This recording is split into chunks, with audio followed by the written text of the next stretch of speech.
Hello students, I am Mrs. Reema Sengupta from Shed Vidya Mandir English High School, Vasai. This is the continuation of history for standard 8, the making of the national movement 1870s to 1947, part 5. Quit India and later.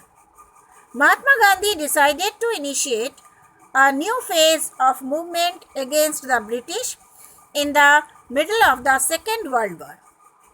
The British must quit India immediately, he told them. To the people he said, do or die in your effort to fight the British, but you must fight non-violently. Gandhiji and other leaders were jailed at once, but the movement spread. It specially attracted peasants and the youth who gave up their studies to join it. Communications and symbols of state authority were attacked all over the country.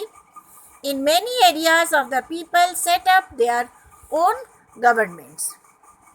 The first response of the British was severe repression. By the end of 1943, over 90,000 people were arrested and around 1,000 killed in police firing. In many areas, orders were given to machine gun crowds from airplanes. The rebellion, however, ultimately brought the Raj to its knees.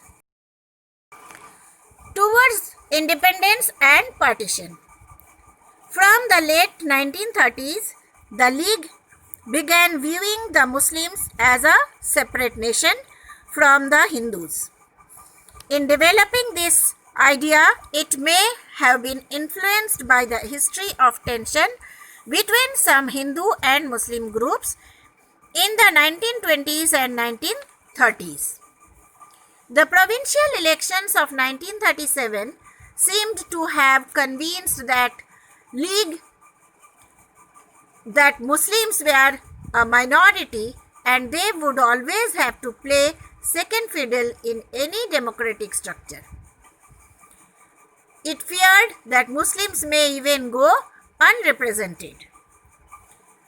The Congress failure to mobilize the Muslim masses in the 1930s allowed the League to widen its social support.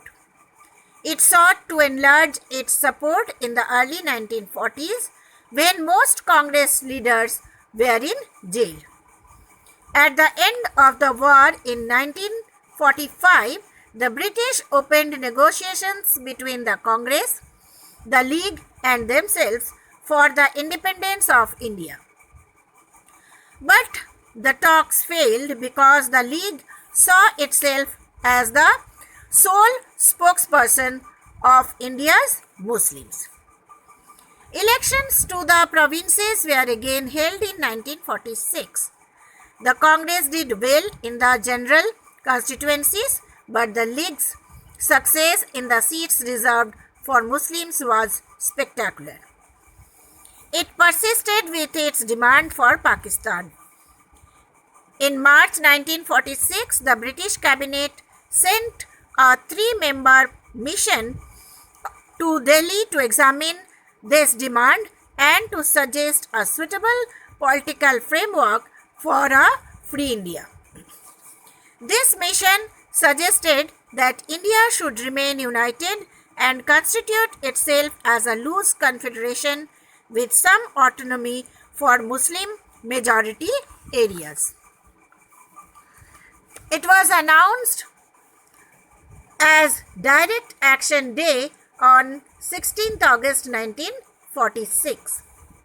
On this day, riots broke out in Calcutta, lasting several days and resulting in the death of thousands of people. By March 1947, violence spread to different parts of northern India. Many hundred thousands people were killed and numerous women had to face untold brutalities during the partition. Millions of people were forced to flee their homes. Partition also meant that India changed, many of its cities changed, and a new country, Pakistan, was born.